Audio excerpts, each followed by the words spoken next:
नमस्कार मित्रों, कैसे हैं आप सब। उम्मीद करता हूँ कि आप सभी स्वस्थ होंगे। आज की क्लास में हम चर्चा करने जा रहे हैं राजनीति विज्ञान के प्रथम दार्शनिक प्लेटो के सिद्धांतों के बारे में।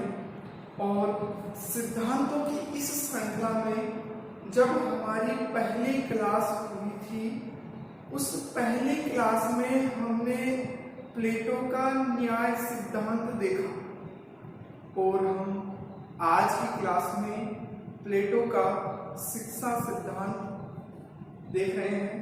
और शिक्षा सिद्धांत का एक वृहद रूप में इसका हम अध्ययन करने जा रहे हैं। देखिएगा, प्लेटो एक ऐसे विचारक हैं या कहें वेस्टर्न पॉलिटिकल थिंकर्स हैं जिन्होंने पहली बार एक सुव्यवस्थित, मेरे शब्दों पे ध्यान दीजिएगा, एक सुव्यवस्थित और बालक की आयु के अनुसार और उद्देश्य को ध्यान में रखकर एक वृहद शिक्षा योजना का निर्माण किया। और प्लेटो की जो शिक्षा योजना है उसके महत्व को दर्शाते हुए राजनीति विज्ञान के एक विद्वान हुए हैं जीन जैक्स रूसो। उन्होंने इसके महत्व पर प्रकाश डाला है और कहा है कि प्लेटो की जो रिपब्लिक पुस्तक है कि प्लेटो ने अपनी रिपब्लिक पुस्तक के भाग 3 में, प्लेटो ने अपनी पुस्तक रिपब्लिक के भाग 3 में इस शिक्षा योजना को लिखा था। तो इस पुस्तक के महत्व पर प्रकाश डालते हुए कहते हैं कि प्लेटो का रिपब्लिक विश्व का सर्वश्रेष्ठ ग्रंथ है जो शिक्षा पर लिखा गया है। तो रूसो के इस कथन से पता चलता है कि प्लेटो ने कितनी अच्छी सर्वश्रेष्ठ शिक्षा योजना दी। देखिएगा, जब हम प्लेटो का जीवन परिचय पढ़ रहे थे तो उस जीवन परिचय में हमने देखा कि प्लेटो एथेंस के निवासी थे, यूनान के एथेंस नगर के निवासी थे। और सबसे पहले उन्होंने शिक्षा व्यवस्था या शिक्षा योजना का निर्माण करने से पहले अपनी एथेंस की शिक्षा पद्धति का अध्ययन किया। एथेंस की शिक्षा पद्धति का अध्ययन किया और उसकी विशेषताओं को जाना। देखिएगा, एथेंस की जो शिक्षा पद्धति थी इसका था एक विस्तृत पाठ्यक्रम। इसकी क्या विशेषता थी? इसका एक विस्तृत पाठ्यक्रम था। दूसरा, इसकी विशेषता थी कि एथेंस की जो शिक्षा व्यवस्था थी यह व्यक्तिगत आधारित थी, यानी राज्य द्वारा शिक्षा की कोई व्यवस्था नहीं की जाती। जो व्यक्ति सक्षम है वह अपने बच्चों को पढ़ाएगा, हर एक के बस की बात नहीं थी। तीसरी विशेषता यह थी कि एथेंस की जो शिक्षा पद्धति थी इसमें सैनिक शिक्षा का अभाव था। और साथ ही एथेंस की शिक्षा पद्धति में स्त्री शिक्षा के लिए कोई व्यवस्था नहीं थी। तो एथेंस की शिक्षा योजना में देखा हमने एक विस्तृत पाठ्यक्रम था और व्यक्तिगत आधार पर शिक्षा थी। राज्य के द्वारा शिक्षा की कोई व्यवस्था नहीं की गई थी। दूसरा, इसमें सैनिक शिक्षा का अभाव था। और इसमें सैनिक स्त्री शिक्षा का भी अभाव था। स्त्रियों को शिक्षा नहीं दी जाती थी, केवल पुरुषों के लिए शिक्षा की व्यवस्था थी, वो भी कैसे, व्यक्तिगत आधार पे, जो सक्षम है वो उसको ले। तो उन्होंने इन विशेषताओं का अध्ययन किया। सबसे बड़ी समस्या यहाँ आई व्यक्तिगत आधार पे, और दूसरा सैनिक शिक्षा का अभाव। आपने यूनान का इतिहास पढ़ा हो तो देखिएगा, यूनान में एक एथेंस नगर है, एथेंस के पास में स्पोर्टा नाम का भी नगर है। एथेंस के नगर में सैन्य जो व्यवस्था है वो कमजोर है। उसका कारण ये है कि शिक्षा व्यवस्था में इसकी व्यवस्था ही नहीं है। जबकि स्पोर्टा की जब हम शिक्षा पद्धति देखेंगे, वहां हम देखेंगे सैनिक शिक्षा की व्यवस्था की गई है। तो स्पोर्टा और एथेंस का संघर्ष निरंतर चलता रहता था और उसमें स्पोर्टा राज्य विजय होता था।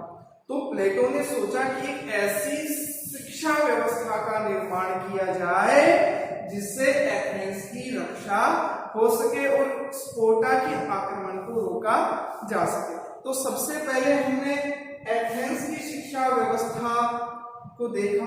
अब हम चर्चा करने जा रहे हैं स्पोर्टा की शिक्षा व्यवस्था। स्पोर्टा की शिक्षा व्यवस्था देखिएगा, स्पोर्टा की जो शिक्षा व्यवस्था थी इसमें लघु पाठ्यक्रम था। क्या था? लघु पाठ्यक्रम। देखिएगा, हमने जब एथेंस के बारे में पढ़ा तो एथेंस में हमने देखा कि वहां विस्तृत पाठ्यक्रम है और यहाँ पे क्या है? लघु पाठ्यक्रम है। दूसरा, यहाँ पे राज्य नियंत्रित शिक्षा व्यवस्था है। यहाँ पे क्या है? राज्य नियंत्रित शिक्षा व्यवस्था है। राज्य के द्वारा शिक्षा की व्यवस्था की जाती है।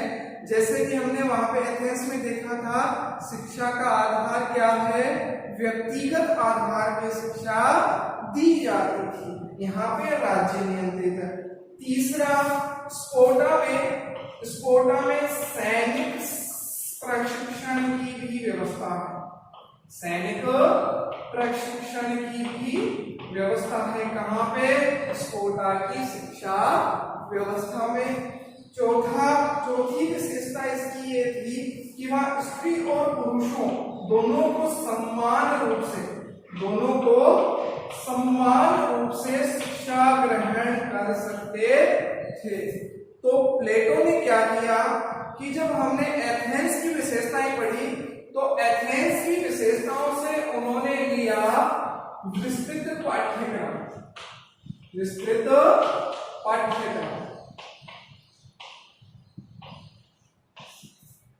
एथेंस की शिक्षा व्यवस्था से क्या लिया गया? विस्तृत पाठ्यक्रम। ठीक है। स्पोर्टा से क्या छोड़ा गया? ये लघु पाठ्यक्रम छोड़ दिया गया। दूसरी विशेषता, प्लेटो ने अपनी शिक्षा व्यवस्था में क्या ली? राज्य नियंत्रित शिक्षा व्यवस्था। तीसरा लिया, राज्य की शिक्षा व्यवस्था में क्या होना चाहिए? सैनिक प्रशिक्षण होना चाहिए जिससे राज्य की सुरक्षा की जा सके। और चौथी विशेषता क्या ली? स्त्री और पुरुष दोनों के लिए ये व्यवस्था की गई कि दोनों शिक्षा ग्रहण कर सकते हैं। इस प्रकार प्लेटो की जो शिक्षा योजना है वो एथेंस नगर की शिक्षा योजना और स्पोर्टा नगर की शिक्षा योजना का मिश्रण है। दोनों की जो सर्वश्रेष्ठ व्यवस्थाएं थी उसको प्लेटो ने ग्रहण किया। अब आगे हम देखेंगे, प्लेटो ने अपनी जो शिक्षा योजना है वह अपने प्रसिद्ध ग्रंथ रिपब्लिक में लिखा है। कहाँ पे लिखा है? रिपब्लिक में लिखा है। कहाँ पे? रिपब्लिक के भाग 3 में। रिपब्लिक के भाग 3 में प्लेटो ने अपनी शिक्षा योजना को लिखा है। ध्यान से सुनिएगा, शिक्षा योजना प्लेटो के कौन से ग्रंथ में है? रिपब्लिक में है। कौन से भाग में है? भाग 3 के अंतर्गत है। अब हम प्लेटो की शिक्षा योजना को हम देख रहे हैं। देखिएगा, मैं जहां जहां आपको कहूं कि इस विशेषता को ध्यान से देखिएगा, जब हम शिक्षा योजना पढ़ने के बाद में जब उसकी विशेषताओं और आलोचनाओं पर प्रकाश डालेंगे तो यहां से ही हमें कंटेंट मिलेंगे, बाहर से लाने की जरूरत नहीं है, क्योंकि हम विशेषताएं किसकी खोज रहे हैं? प्लेटो की शिक्षा योजना की, और उसी की आलोचना हमें करनी है। तो देखिएगा, प्लेटो ने एक द्विस्तरीय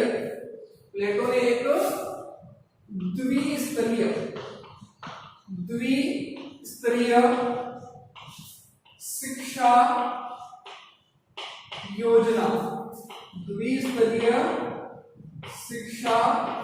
योजना बनाई है, जिसमें 2 चरण होंगे। एक होगी प्राथमिक शिक्षा, दूसरी होगी उच्च शिक्षा। प्लेटो ने अपनी जो शिक्षा योजना है वह द्विस्तरीय बनाई है। पहला चरण है प्राथमिक शिक्षा का, दूसरा चरण है उच्च शिक्षा का। जैसा कि हमारे वर्तमान समय में प्राथमिक शिक्षा से जुड़े तो हमारी स्कूली शिक्षा है, और उच्च शिक्षा से जुड़े तो हमारी कॉलेज वाली शिक्षा पद्धति। अब देखिएगा, प्लेटो ने ये कहा है कि बालक का जब जन्म होता है, इसमें बालक और बालिकाएं दोनों ले सकते हैं हम, बालक और बालिका। बालक जन्म से लेकर 6 वर्ष की आयु तक अपने माता पिता के सानिध्य में रहेगा। किसके पास रहेगा? माता पिता के सानिध्य में रहेगा। और यहाँ पे क्या सीखेगा? यहाँ पे माता पिता के सानिध्य में सामाजिक शिक्षा ग्रहण करेगा। सामाजिक शिक्षा, नैतिक शिक्षा और धार्मिक शिक्षा।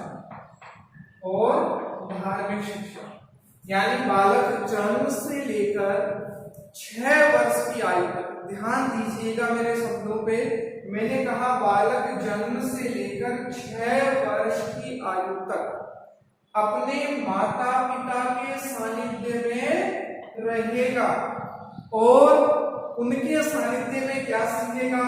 सामाजिक, नैतिक और धार्मिक शिक्षा ग्रहण करेगा।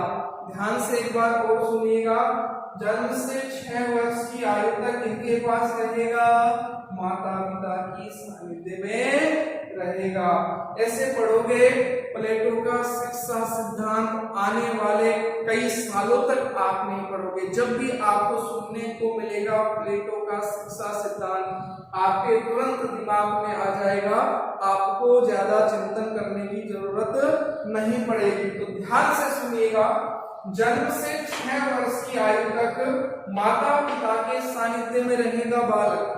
उसको माता पिता के सानिध्य में क्या शिक्षा मिलेगी? उसको सामाजिक शिक्षा मिलेगी, उसको नैतिक शिक्षा मिलेगी और उसको धार्मिक शिक्षा मिलेगी। यहाँ तक क्लियर? कोई समस्या है तो कमेंट बॉक्स में जरूर लिखें। आगे बढ़ते हैं।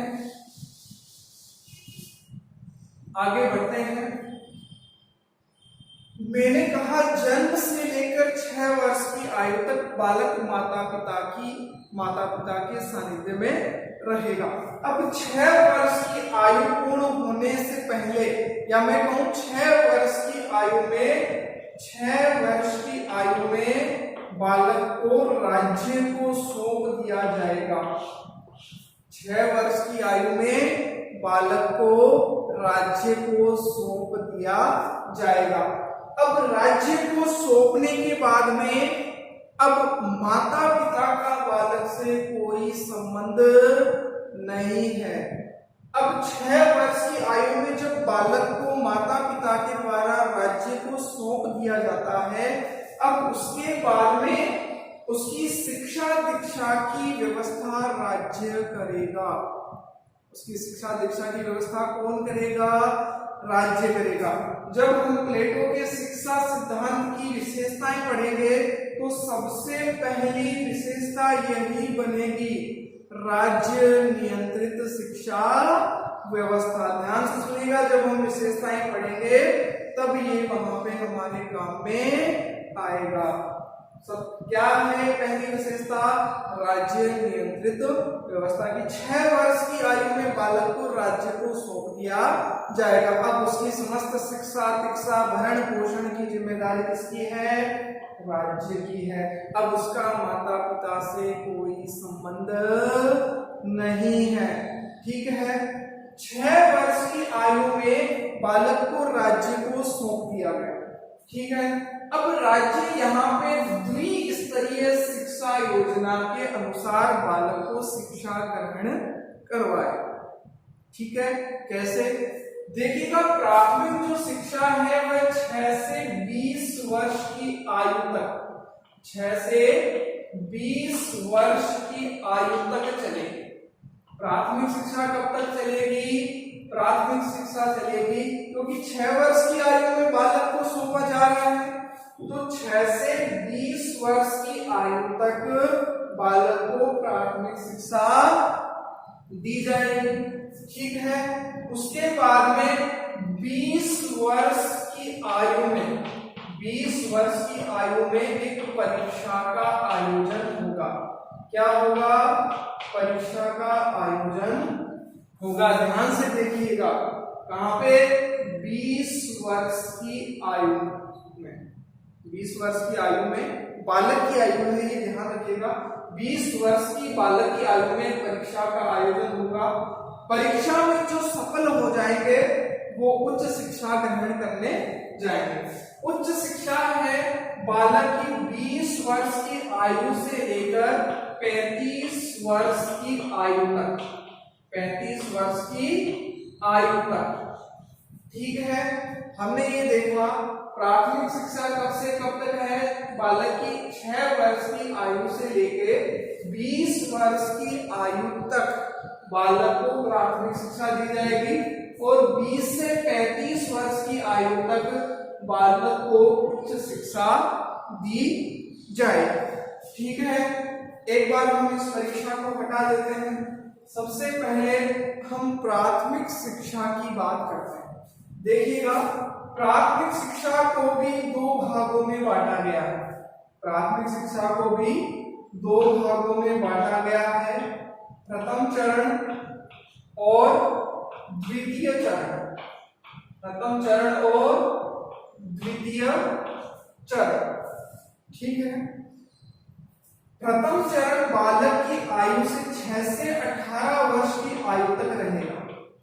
6 से 18 वर्ष की आयु तक, 6 से 18 वर्ष की आयु तक प्राथमिक शिक्षा का प्रथम चरण होगा और बालक की 18 से 20 वर्ष की आयु, 18 से 20 वर्ष की आयु तक, 20 वर्ष की आयु तक प्राथमिक शिक्षा का द्वितीय चरण होगा। ठीक है, देखिएगा अब इनमें विषय क्या क्या होंगे। सबसे पहले हम प्राथमिक शिक्षा के प्रथम चरण की बात करें तो इसका सबसे पहले यहां हम लगा देते हैं विषय। ठीक है, यहां हम ये विषय क्यों पढ़ाए जा रहे हैं उसका उद्देश्य लिखेंगे। क्या लिखेंगे? उसका उद्देश्य। ध्यान से पढ़िएगा, मैं जैसे पढ़ा रहा हूं आप जिंदगी में कभी प्लेटो की शिक्षा योजना नहीं भूलोगे। ध्यान से देखिएगा, हम पढ़ रहे हैं प्लेटो की शिक्षा योजना में जो प्राथमिक शिक्षा है उसका प्रथम चरण है वो 6 से 18 वर्ष तक की आयु का है इसमें विषय क्या होंगे? संगीत और व्यायाम। संगीत और व्यायाम दो विषयों की शिक्षा प्राथमिक शिक्षा के प्रथम चरण में दी जाएगी 6 वर्ष से लेके 18 वर्ष की आयु तक। अब ये देखिए, ये विषय आपको क्यों पढ़ाए जा रहे हैं? देखिएगा, प्लेटो ये कहता है कि व्यक्ति के मानसिक विकास के लिए, व्यक्ति के मानसिक विकास के लिए संगीत विषय का ज्ञान दिया जाएगा या संगीत की शिक्षा दी जाएगी, जिससे मानसिक रूप से बालक क्या होगा? सुदृढ़ होगा। और व्यायाम विषय की शिक्षा इसलिए दी जाएगी शारीरिक पुष्टता के लिए, शारीरिक विकास के लिए। संक्षिप्त में मैं कहूं, प्लेटो ने मानसिक विकास के लिए संगीत और शारीरिक विकास के लिए व्यायाम विषय की शिक्षा पर बल दिया है। अब इसका उद्देश्य क्या है? इन विषयों को शिक्षा व्यवस्था में शामिल करने का उद्देश्य है बालक का सर्वांगीण विकास। बालक का सर्वांगीण विकास। भाई, मानसिक और शारीरिक दोनों तरीकों से बालक का विकास यहाँ पे हो रहा है, तो उद्देश्य है सर्वांगीण विकास। ठीक है, अब हम ये हमारा प्राथमिक शिक्षा का प्रथम चरण पूरा हुआ। ठीक है, अब हम प्राथमिक शिक्षा के द्वितीय चरण की ओर बढ़ रहे हैं, जो 18 से 20 वर्ष की आयु तक होगा। ठीक है, अब देखिएगा, इसमें विषय क्या होंगे? इसमें बालक को सैनिक प्रशिक्षण दिया जाएगा। बालक को क्या दिया जाएगा? सैनिक प्रशिक्षण दिया जाएगा। इसका उद्देश्य क्या है? इसका उद्देश्य है राज्य की सुरक्षा करना। राज्य की सुरक्षा करना। जब मैं बता रहा था स्पार्टा और एथेंस की शिक्षा पद्धतियों का अध्ययन किया और एथेंस पे निरंतर स्पार्टा के आक्रमण होते रहे और एथेंस हर बार हार जाता था, तो शिक्षा व्यवस्था में अनिवार्य रूप से सैनिक प्रशिक्षण की व्यवस्था उन्होंने कि इसका उद्देश्य क्या है? राज्य की सुरक्षा। इस प्रकार प्लेटो की प्राथमिक शिक्षा के प्रथम और द्वितीय चरणों के माध्यम से बालक के सर्वांगीण विकास और राज्य की सुरक्षा से संबंधित विषयों का प्रावधान किया गया। ठीक है, यहाँ तक कोई भी समस्या है आपके तो आप कमेंट बॉक्स में जरूर लिखें। ठीक है, अब हम आगे बढ़ रहे हैं। ये हमारी प्राथमिक शिक्षा संपूर्ण हुई। प्राथमिक शिक्षा संपूर्ण हुई।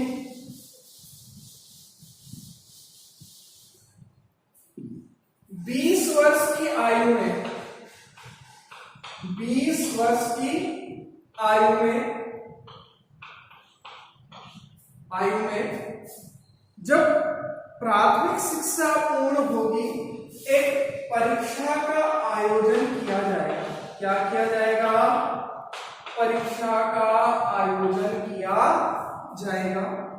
इस परीक्षा में जो सफल हुए, इस परीक्षा में जो सफल हुए वह आगे उच्च शिक्षा ग्रहण करेंगे। आगे उच्च शिक्षा ग्रहण करेंगे। और जो असफल हुए हैं, ध्यान से सुनिएगा, जो असफल हुए हैं उनकी शिक्षा यहीं पे समाप्त हो जाएगी। यहीं पे उनकी शिक्षा क्या हो जाएगी? समाप्त हो जाएगी और इन्हें समाज के उत्पादक वर्ग में रखा जाएगा। समाज के उत्पादक वर्ग में रखा जाएगा। जब हमने प्लेटो का न्याय सिद्धांत पढ़ा था तो उसमें हमने 3 वर्ग देखे थे, शासक वर्ग, सैनिक वर्ग और उत्पादक वर्ग।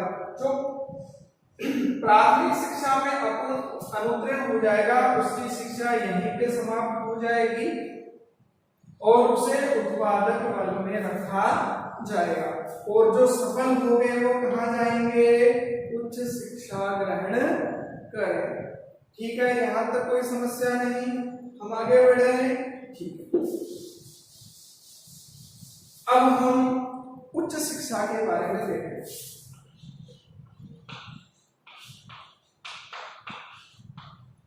उच्च शिक्षा देखिएगा, प्लेटो ने 20 से 35 वर्ष की आयु तक 35 वर्ष की आयु तक उच्च शिक्षा की व्यवस्था की। ये भी प्राथमिक शिक्षा की तरह द्विस्तरीय है। प्राथमिक शिक्षा की तरह क्या है? द्विस्तरीय है। इसका प्रथम चरण और द्वितीय चरण। जो प्रथम चरण है वह बालक की आयु से 20 से 30 वर्ष तक है, 20 से 30 वर्ष तक है। और द्वितीय चरण है वो 30 से 35 वर्ष तक है, 30 से 35 वर्ष तक है। आपने देखा होगा कि प्लेटो की जो शिक्षा व्यवस्था है वह बालक की आयु के अनुसार है। जब हम इसकी विशेषताओं का अध्ययन करेंगे तो वहां पे हम लिखेंगे मनोवैज्ञानिक सिद्धांतों पे आधारित शिक्षा व्यवस्था। यह है इसकी दूसरी विशेषता होगी। देखिएगा, ये जो प्रथम चरण है, प्रथम चरण में विषय क्या रहेंगे? प्रथम चरण में विषय रहेंगे गणित। जो मैंने आपको प्लेटो के परिचय में बताया था कि प्लेटो ने अकादमी नामक शिक्षण संस्था स्थापित की और उस अकादमी के दरवाजे पर लिखा था गणित से अपरिचित व्यक्ति इसमें प्रवेश ना करे। तो गणित पे विशेष प्रकाश था प्लेटो का। ठीक है, गणित, विज्ञान, तर्कशास्त्र और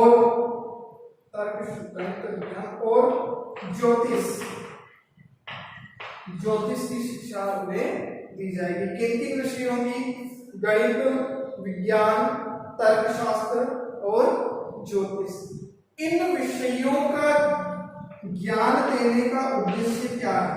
या उच्च शिक्षा के प्रथम चरण में जो 20 से 30 वर्ष की आयु तक चलेगी, इसमें गणित, विज्ञान, तर्कशास्त्र और ज्योतिष विषयों की शिक्षा देने का कारण क्या है?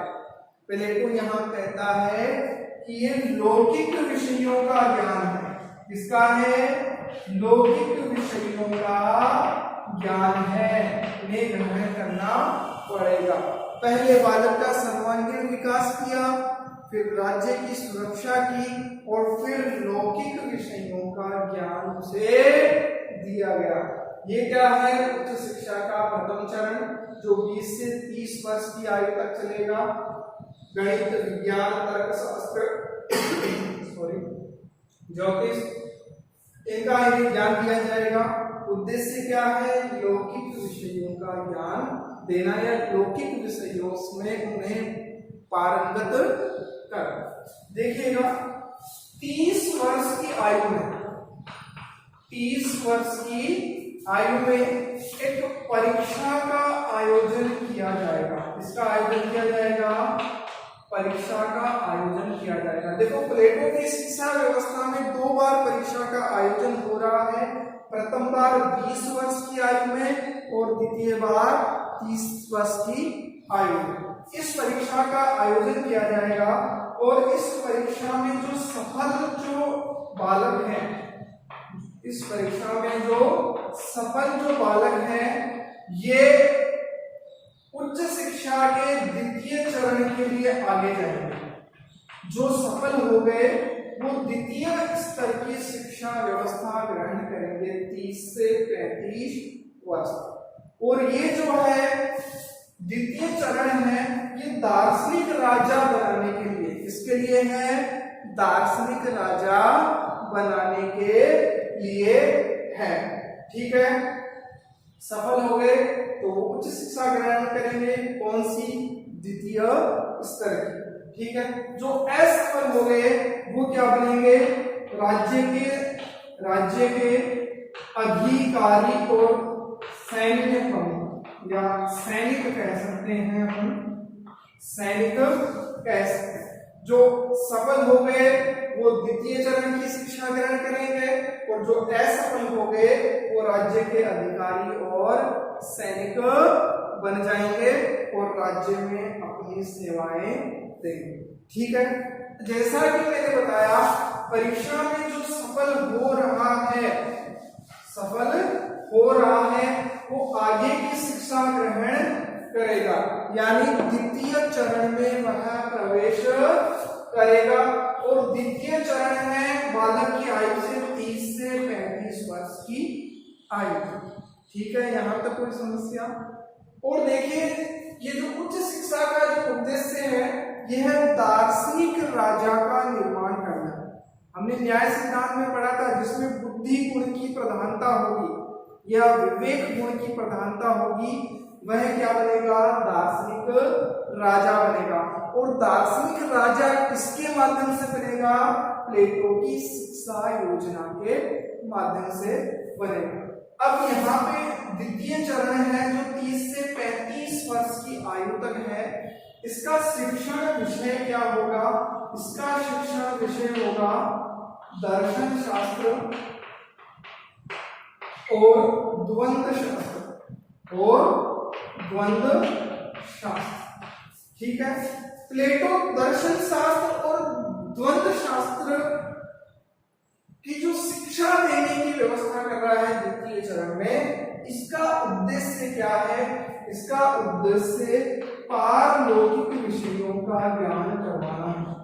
क्या है, पारलौकिक विषयों का ज्ञान करवाना है। ठीक है, हमने देखा उच्च शिक्षा के प्रथम चरण जो 20 से 30 वर्ष की आयु तक चलता है, उसका उद्देश्य है लौकिक विषयों का ज्ञान देना। ठीक है, और द्वितीय चरण जो 30 से 35 वर्ष की आयु तक है, उसका उद्देश्य है पारलौकिक विषयों का ज्ञान देना। ठीक है, अब हम देख रहे हैं यह है प्लेटो की सैद्धांतिक शिक्षा योजना। 2 चरण है, प्राथमिक शिक्षा और उच्च शिक्षा। बालक को जन्म से 6 वर्ष की आयु तक माता पिता के सानिध्य में शिक्षा ग्रहण करनी है, और 6 से 35 वर्ष तक राज्य के नियंत्रण में सैद्धांतिक शिक्षा ग्रहण करनी है। सैद्धांतिक बोले तो हम जो स्कूलों में पढ़ाई करते हैं, जो कॉलेजों में जो पढ़ाई करते हैं, ये सैद्धांतिक परीक्षा होती है। सिद्धांत के अनुसार पहली पढ़नी, दूसरी पढ़नी, तीसरी क्लास आपको पढ़नी, 12th तक आपको पढ़ना है, फिर कॉलेज करना है, ग्रेजुएशन करना है, पोस्ट ग्रेजुएशन करना है। ये सैद्धांतिक शिक्षा, यही प्लेटो की जो प्राथमिक और उच्च शिक्षा है, ये क्या है, सैद्धांतिक परीक्षा। प्लेटो की शिक्षा योजना इस सैद्धांतिक स्तर पर आके पूरा नहीं होती है। ध्यान से सुनिएगा, प्लेटो की जो शिक्षा योजना है केवल सैद्धांतिक शिक्षा तक पूरी नहीं होती है। आप कहोगे कि सर आगे क्या पढ़ाओगे, देखिएगा प्लेटो ये कहता है कि शिक्षा का उद्देश्य है दार्शनिक राजा का निर्माण करना। अब दार्शनिक राजा को क्या है, केवल सैद्धांतिक शिक्षा से काम नहीं चलेगा, उसको व्यवहारिक शिक्षा भी होनी चाहिए। तो प्लेटो क्या कहता है, 35 वर्ष तक जिन्होंने सैद्धांतिक परीक्षा ग्रहण की है उन्हें आगे 15 वर्ष का व्यावहारिक प्रशिक्षण दिया जाएगा। क्या दिया जाएगा, व्यावहारिक प्रशिक्षण दिया जाएगा। इसको जो उच्च शिक्षा ग्रहण कर चुके हैं 35 वर्ष की आयु तक, उन्हें आगे 15 वर्ष का क्या करना पड़ेगा, व्यवहारिक प्रशिक्षण देना पड़ेगा, जिससे दार्शनिक राजा जब राज्य का संचालन करता है तो उसके सामने जो व्यवहारिक जो समस्याएं आती है उसका समाधान करने में वह निपुण हो जाए, इसके लिए उन्होंने 15 वर्ष का व्यवहारिक प्रशिक्षण की बात की। तो इस प्रकार प्लेटो बालक के जन्म से लेकर 50 वर्ष की आयु तक 50 वर्ष की आयु तक एक बृहद या दीर्घकालीन शिक्षा व्यवस्था देता है। देखिएगा, जब हम विशेषताओं के बारे में पढ़ेंगे तो तीसरी इसकी विशेषता हो गई दीर्घकालीन शिक्षा व्यवस्था। जन्म से लेकर, बालक के जन्म से लेकर कब तक? 50 वर्ष की आयु तक। बालक जन्म से लेकर 6 वर्ष की आयु तक माता पिता के सानिध्य में रहकर शिक्षा ग्रहण करेगा और 6 से 20 वर्ष की आयु तक प्राथमिक शिक्षा ग्रहण करेगा और 20 से 35 वर्ष तक उच्च शिक्षा ग्रहण करेगा और 35 से 50 वर्ष तक यानी आगे आने वाले 15 वर्षों तक व्यवहारिक प्रशिक्षण ग्रहण करेगा। इस प्रकार प्लेटो एक सैद्धांतिक शिक्षा के साथ बालक को व्यवहारिक शिक्षा देने पर भी बल देता है। केवल सैद्धांतिक नहीं है, केवल व्यवहारिक नहीं है, सैद्धांतिक और व्यवहारिक दोनों तरीकों से शिक्षा देने की बात करता है। ठीक है, ये प्लेटो का शिक्षा सिद्धांत हुआ। अब हम आगे बढ़ रहे हैं। प्लेटो के शिक्षा सिद्धांत में हम देख रहे हैं अब उसकी विशेषताएं। क्या देख रहे हैं? विशेषताएं। ठीक है, सबसे पहली बात हमने देखी राज्य नियंत्रित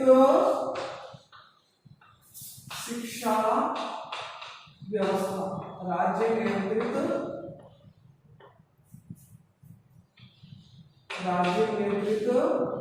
शिक्षा व्यवस्था। मैंने कहा था 6 वर्ष की आयु में बालक को राज्य को सौंप दिया जाएगा। अब उसकी शिक्षा व्यवस्था करना, उसको शिक्षित करना, उसका भरण पोषण करना, सारी जिम्मेदारी किसकी? राज्य की। तो प्लेटो की शिक्षा योजना की पहली विशेषता है राज्य नियंत्रित शिक्षा व्यवस्था। राज्य ही बालक को शिक्षा देगा, राज्य द्वारा ही उसका पाठ्यक्रम बनाया जाएगा और बालक भी राज्य के अधीन ही रहेगा। ठीक है, दूसरी हमने देखा कि बालक को आयु के अनुसार जन्म से 6 वर्ष तक माता पिता के सानिध्य में, 6 से 18 वर्ष तक संगीत और व्यायाम की शिक्षा, 18 से 20 वर्ष तक सैन्य प्रशिक्षण, 20 से 30 वर्ष तक लौकिक विषयों का ज्ञान, 30 से 35 तक पारलौकिक विषयों का ज्ञान और फिर आगे आने वाले 15 वर्षों में व्यवहारिक प्रशिक्षण की बात करता है। तो कहने का मतलब है बालक की आयु के अनुसार यहाँ पे शिक्षा व्यवस्था की गई है। तो मैं संक्षिप्त में कहूँ, मनोविज्ञान पे आधारित या मनोवैज्ञानिक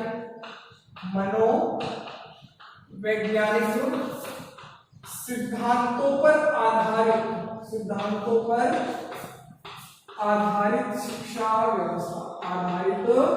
शिक्षा व्यवस्था। तीसरा मैंने अभी बताया था, तीसरी विशेषता कि बालक के जन्म से लेकर 50 वर्ष की आयु। हो सकता है ऐसा, बालक के जन्म से लेकर 50 वर्ष तक की शिक्षा व्यवस्था प्लेटो ने दी है। तो मैं ये कहूं दीर्घकालीन शिक्षा व्यवस्था लंबे समय तक जो चल रही है, इसलिए इसको दीर्घकालीन शिक्षा व्यवस्था कह रहे हैं। ये आगे जाके इसकी आलोचना भी होगी कि ये शिक्षा व्यवस्था एक दीर्घकालीन है, जिससे बहुत राज्य पे अतिरिक्त व्यय करना पड़ेगा, खर्चीली पद्धति है।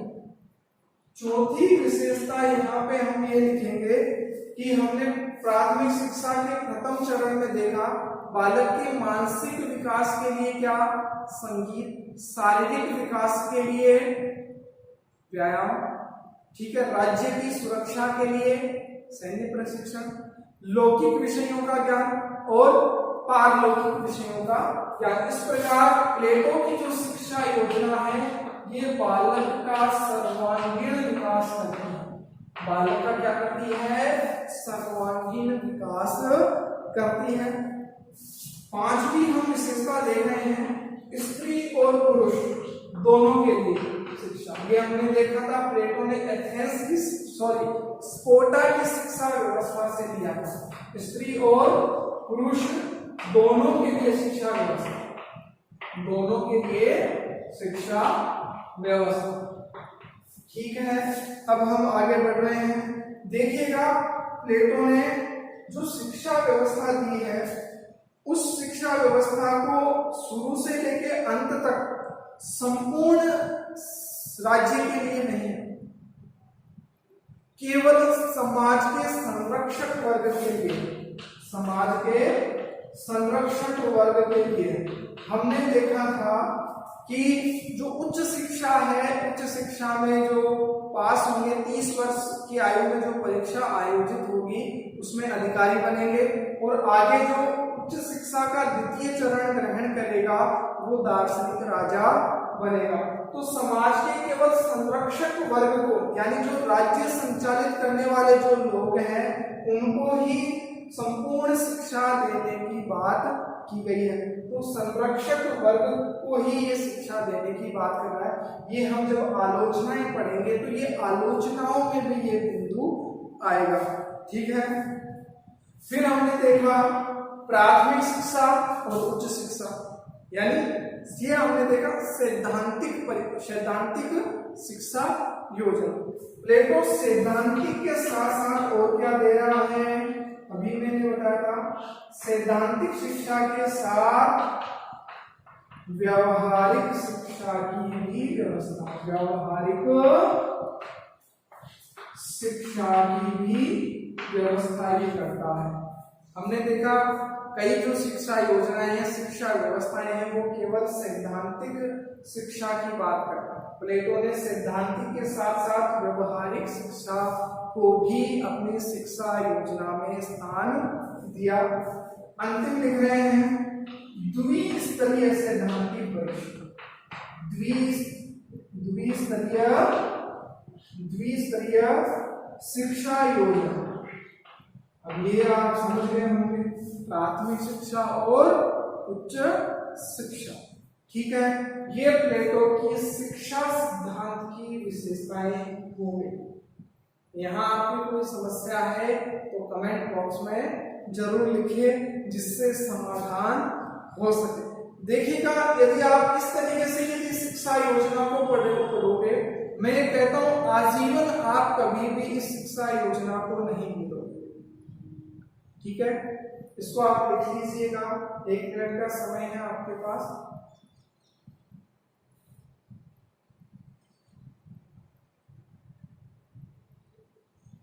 ठीक है, अब हम आगे बढ़ रहे हैं। अब हम प्लेटो की जो शिक्षा सिद्धांत है उसकी आलोचनाओं के बारे में पढ़ रहे हैं, उसकी आलोचनाओं के बारे में पढ़ रहे हैं, आलोचनाओं के बारे में पढ़ रहे हैं। देखिएगा हमने सबसे पहली विशेषता देखी राज्य नियंत्रित व्यवस्था। अब देखो राज्य द्वारा हमने देखा 6 वर्ष की आयु में बालक को राज्य को सौंप दिया जाता है। अब बालक राज्य के अधीन है, राज्य जैसा चाहेगा वैसा बालक को पढ़ने के लिए मजबूर होना पड़ेगा। राज्य जो विषय चाहेगा, जैसे चाहेगा वैसे उन विषयों को उसको अध्ययन करना पड़ेगा। जैसे आपके लिए होता है, आप 10th पास होते हो, फिर आप सोचते हो आपको क्या विषय लेना है, आपको क्या लेना है, कला वर्ग लेना है, विज्ञान वर्ग लेना है, वाणिज्य वर्ग लेना है। ये आपकी स्वतंत्रता है, आप जो चाहोगे वो संकाय आप ले सकते हो। लेकिन प्लेटो की जो शिक्षा योजना है उसमें ऐसा नहीं है। राज्य जो चाहेगा वैसा आपको अध्ययन में पढ़ना पड़ेगा, शिक्षा में पढ़ना पड़ेगा। आपको वो ही शिक्षा ग्रहण करनी पड़ेगी। आपको अध्ययन विषयों की स्वतंत्रता नहीं है, अध्ययन विषय चुनने की स्वतंत्रता नहीं है।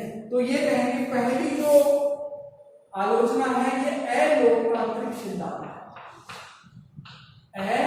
अलोकतांत्रिक सिद्धांत है क्योंकि इसमें आप विषयों का चुनाव स्वतः नहीं कर सकते, जो राज्य चाहेगा वही आपको पढ़ना पड़ेगा। दूसरी मैंने बताया था राज्य नियंत्रित, जो विशेषताओं में भी थी, राज्य नियंत्रित शिक्षा व्यवस्था, राज्य नियंत्रित शिक्षा व्यवस्था, यानी बालक या परिवार या हमारे जो अभिभावक हैं उनके अनुसार शिक्षा व्यवस्था नहीं है, राज्य के अनुसार है। 6 वर्ष की आयु में बालक को राज्य को सौंप दिया जाएगा। अब बालक के माता पिता और बालक का कोई संबंध नहीं है। ठीक है, आगे हम देखेंगे। देखो प्लेटो की जो शिक्षा योजना है इसमें हमने संगीत और व्यायाम की बात की, सैन्य प्रशिक्षण की बात की, लौकिक विषयों की बात की, पारलौकिक विषयों की बात की। हमने कहीं भी कला और साहित्य के बारे में सुना नहीं। तो कहने का मतलब है प्लेटो के शिक्षा सिद्धांत में कला व साहित्य, कला व साहित्य की उपेक्षा की गई है, कला व साहित्य की उपेक्षा की गई है। ठीक है, जैसा कि आपको देखो कला क्या है, मानव जीवन को सुंदर कैसे बनाया जाए, मानव जीवन को सुंदर कैसे बनाया जाए ये सिखाती है कला। ये क्या सिखाती है? कला। और साहित्य से क्या होता है?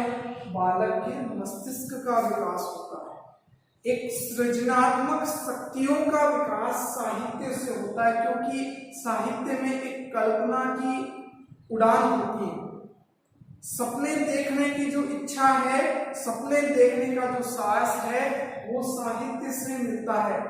इसलिए इसमें कला व साहित्य की उपेक्षा की गई है जो महत्वपूर्ण विषय थे। लेकिन प्लेटो ने कहीं भी कला और साहित्य की बात नहीं की। ठीक है, फिर हम देखेंगे एक दीर्घकालीन खर्चीली शिक्षा प्रणाली, दीर्घकालीन और खर्चीली शिक्षा योजना, खर्चीली शिक्षा योजना। जैसा कि आपको पता है जन्म से लेकर कितने वर्ष तक? 50 वर्ष। आजकल तो आदमी निपट जाता है 50 वर्ष की आयु। यहाँ तो 50 वर्ष तक शिक्षा ग्रहण करेगा और शिक्षा ग्रहण करने के बाद में दार्शनिक राजा बनेगा। तो 50 वर्ष तक पढ़ेगा। अपन 15 साल में परेशान हो जाते हैं, स्कूल से परेशान हो जाते हैं। तो दीर्घकालीन एक शिक्षा योजना है और खर्चीली शिक्षा योजना, भाई जन्म से लेकर 50 वर्ष तक बालक की शिक्षा व्यवस्था राज्य द्वारा की जाएगी। हालांकि खर्चा राज्य को आएगा लेकिन खर्चीली शिक्षा प्रणाली है। ठीक है, पांचवा हम देखते हैं शिक्षा केवल संरक्षक वर्ग को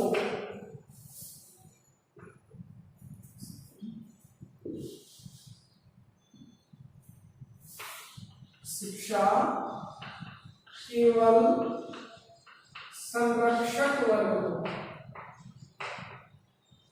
देखा आपने, शिक्षा से क्या निकल रहे हैं? अधिकारी निकल रहे हैं, सैनिक बन रहे हैं, दार्शनिक राजा। समाज के संपूर्ण वर्गों को, तीनों वर्गों को संपूर्ण शिक्षा ग्रहण करने का हक प्लेटो नहीं देता। नेक्स्ट और अंतिम जो आलोचना है जो इनों से ही निकलती है, मैंने कहा कला क्या है? कला वो विषय है जो मानव जीवन को सुंदर बनाने की व्यवस्थाएं देता है। मानव जीवन को सुंदर बनाना इसका कार्य है। साहित्य जैसे विषयों की यहाँ पे उपेक्षा की गई है और लौकिक और पारलौकिक विषयों पर ज्यादा जोर दिया गया है और बालक को विषय चयन की स्वतंत्रता नहीं है। बालक की इच्छा या योग्यता के अनुसार, बालक की इच्छा और योग्यता के अनुसार इसमें विषय चयन या शिक्षा ग्रहण करने की व्यवस्था नहीं है। तो संक्षिप्त में हम कह सकते हैं कि प्लेटो की जो शिक्षा योजना है इससे सर्वांगीण विकास नहीं होगा, सर्वांगीण विकास नहीं होगा। इस प्रकार प्लेटो की आलोचनाएं हैं। प्लेटो का शिक्षा सिद्धांत अलोकतांत्रिक है क्योंकि विषय चयन की स्वतंत्रता नहीं है, राज्य नियंत्रित शिक्षा व्यवस्था है, इसमें व्यक्ति की इच्छाओं का कोई मतलब नहीं है, कला और साहित्य जैसे महत्वपूर्ण विषयों की यहाँ पे उपेक्षा की गई है। एक दीर्घकालीन और खर्चीली शिक्षा योजना है। शिक्षा केवल संरक्षक वर्ग को, पूरे समाज को शिक्षा देने की बात प्लेटो नहीं करता है और सर्वांगीण विकास नहीं, बालक का इस योजना से सर्वांगीण विकास नहीं। हमने प्लेटो के शिक्षा सिद्धांत की आलोचनाएं भी देखी, विशेषताएं भी देखी, लेकिन प्लेटो की शिक्षा योजना का एक महत्वपूर्ण स्थान है कि प्लेटो एकमात्र ऐसे पाश्चात्य दार्शनिक हुए हैं, प्रथम दार्शनिक हुए हैं जिन्होंने एक विस्तृत शिक्षा योजना दी। ठीक है, इसी के साथ आज की क्लास पूरी होती है। धन्यवाद। जय भारत।